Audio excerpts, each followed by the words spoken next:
Hello, Eric Walzakowski here, CEO of Bespoke Partners and host of Tailored Talent. Today, I'm joined by Catherine Baker. Catherine is the lead of our P&L practice, recruiting CEOs, GMs, and other important roles for private equity firms. Catherine, welcome to the show. Thank you, Eric. Thank you for having me. I'm excited to be here. Excited to dive in to give you a little bit of insight what's going on in the market. No, fantastic. Well, after a record year at Bespoke Partners, record year for the P&L practice in terms of number of leaders placed, talk to me a little bit about what you're seeing in 2026. Look, I think 2026 is going to be just as tight as 2025. So if you think about the exit paths are reopening, C-suite execs, especially CEOs, other P&L leaders are staying put to see their companies through exit. So we have to think about that in the context of what's happening in the market. And from that, there's just going to be another level of like getting executives on the hook to really understand what they're leaving behind and what they would be going, marching towards in the next round. I do think a lot of this also comes back to timing.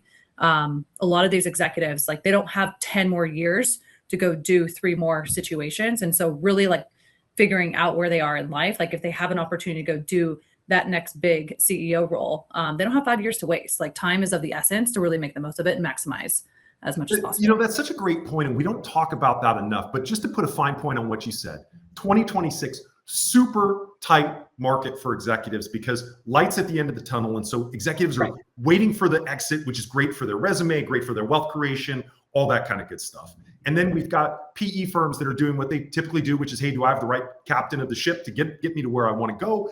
And by the way, the new platform machine has really started to heat up. And so I've got more demand, less supply, super tight market. But you hit on something that most people don't talk about, which is the executive. Yes. We're not allowed to talk about age, but let's talk about age. I mean, we have a finite time in our careers that we're willing to work, charge the hill, do all that kind of stuff. And so talk to me a little bit about understanding the executive and matching the opportunity to where the executive is at in their career arc. And this goes for executives who are looking to step up for the first time, have maybe run much larger organizations. I think about some of the top presidents or COOs who have been groomed to take on that next step. In parallel of, executives who've been in the seat, who've been through it several times in the past. But I think about time a lot. I think about executives who are, towards the back nine of their career. And in order to maximize and monetize their time, they have to be extremely selective of what they do, who they talk to, where they spend their time.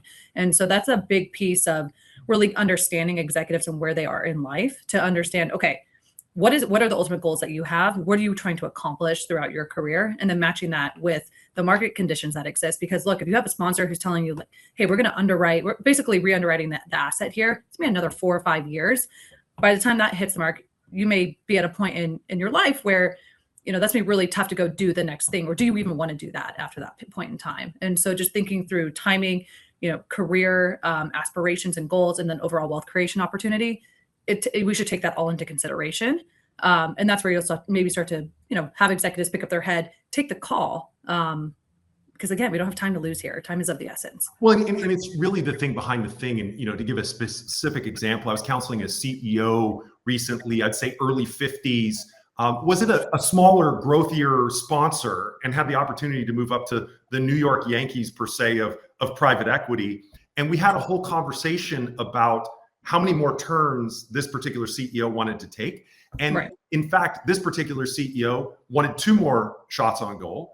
And so he was willing to actually take a bit of a discount in terms of market to get that Yankees brand on his resume CV so that his final turn at this was going to be at a higher caliber. And I think it was so important because it was actually critical in getting this deal done. But it's something that executive search professionals, PE firms, don't necessarily talk about, which is what's behind the thing for the executive and whether or not they're really willing to take that opportunity. Wouldn't you agree? I do. I agree 100%. And then that ties into just overall, like if we think about CEO comp packages from a cash standpoint and equity standpoint, sponsors are getting more and more pressure to show up really strong there, either to keep the CEO and the leadership team that they really like in place, or to attract the right executive to the next opportunity that they might be considering. So it's a little bit of a catch-22 from that standpoint. And so really big on, and that's just putting pressure on the market. If we think about, just give you some stats here, Eric, if we think about, overall, CEO across the CEO landscape right now, on average, across a variety of different scales. So we'll dive in a bit here. On average, you're seeing CEO comp come in closer to 600 on cash. And that's, a lot of that is more on the smaller end. So think below 50 million in ARR, closer to 600, but those ranges can go up over $1 million to $2 million on cash for companies that are larger than $1 billion in revenue. The equity then even gets that much more aggressive. Sub 100 million, you should be thinking about a package that's really going to get in terms of value, close to 15 million, give or take. Closer to 100, it's probably closer to 20 million. Sub 50 million are probably closer to 12 to 15 million in terms of that exit value on a decent return. And then that number really goes up as you think about much more scaled businesses. No, fantastic. And I think, look, in this super tight talent market, it's really important to have a partner that understands compensation, because proven CEOs are getting multiple calls a week on new opportunities that are hitting the market. And so not only understanding where the CEO's at in their particular career arc, but what levers are going to be important to them, whether it's cash or equity. And the biggest fear on the buy side is overpaying, right? I mean, I don't want to overpay for an executive. No. And so having that data at your fingertips and having a good cross section of the market. I mean, how many CEO searches have we done? We've done over 350 of them just about in the last several years. I mean, the last 2 years, close to 70 CEO searches as a whole. So it's been quite obviously an active market. I think there's also the piece of understanding their current cap table, their current equity structure, the current language there, like really digging in and understanding that is going to be important. So you can use that as leverage as you think about, no cap table is created equally. So how can we really understand, like, if they are, if they really do, are they truly going to make 40 million on that next turn or not? And those numbers seem high. So let's really dig into the details. And that's where you start to partner with the sponsor that you're representing to help understand those pieces. But asking the right questions is big. Yes, go for it. And that's where I think understanding, but then also creativity and really seeing the market comes into play. I mean, we had a recent deal that I was involved in where we understood the CEO who was leaving the company had a loan that they weren't going to forgive. And the new sponsor came in and actually paid off the loan and carried the paper. And so it's really understanding the levers that we can pull to unseat this talent in this super tight market. Certainly. And then you think about some downside protection. We just placed a CEO, think $100 million business, middle market private equity, where they put in about 5 million of RSU. So that were, valued at that day one. So that CEO coming in was walking into basically downside protection of 5 million, upside protection of close to 17 million. So, we're seeing a lot of creativity there from that standpoint. Now, those were structured as RSUs, not profits interest. So, more to unpack there at a different time, but certainly quite interesting of how do we ensure, especially for markets and sectors that maybe have been hit really hard. If I think about MarTech, real estate, for example, like there are certain sectors that have been quite challenged.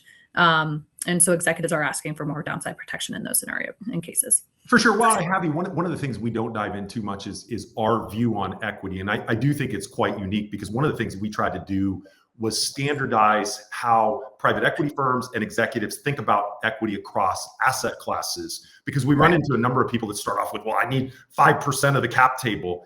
Talk to me a little bit about our view on equity. Our view on equity, of course, like, look, if you think about, there's a certain percent of the cap table that's allocated towards the management pool. Yes, we understand that. But again, back to my point of like, no cap table is created equally. You really have to dig in and understand the value and the different outcomes. And as we all know, many sponsors put in a time component, they put in a performance component. On the performance component, you have different thresholds. It might be a 2, 2.5, 3 times, it really depends on where the thresholds begin. But then you have to like understand, like, at that certain outcome, what is the value of the equity that is going to be allocated towards, the CEO that would be stepping into the business. And then of course, like, we have to take in consideration time frame. So making 10 million in 2 years is very different than making 10 million in 5. So how do we think about the time frame and the value of the equity, the combination and the different thresholds and exit scenarios to get there? For sure. And so if I were standing in an elevator with you, if I could sum it up, the biggest thing what we've done is we've taken equity on a down the fairway exit that's expected, and then divided that by the number of years. So you could actually come up with an annual equity compensation you're expecting to earn on a particular hold. Now, the key, which I counsel a number of my buddies in the industry and folks we're working with, is you've got to do the diligence on, is this a down the fairway exit in terms of the multiple that is expected? Is that something that's achievable?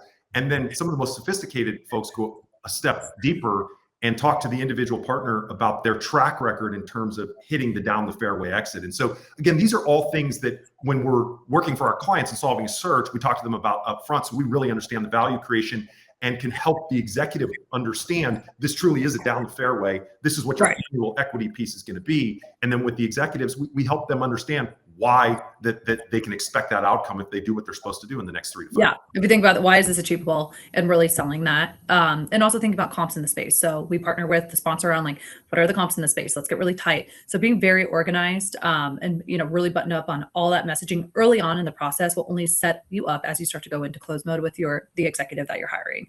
Biggest piece of advice I can give.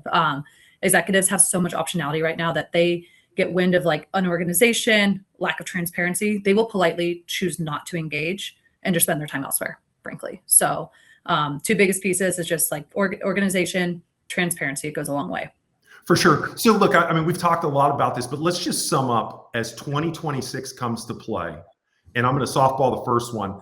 If you're a private equity firm looking for a CEO, who you choose to partner with as an executive search firm is really important.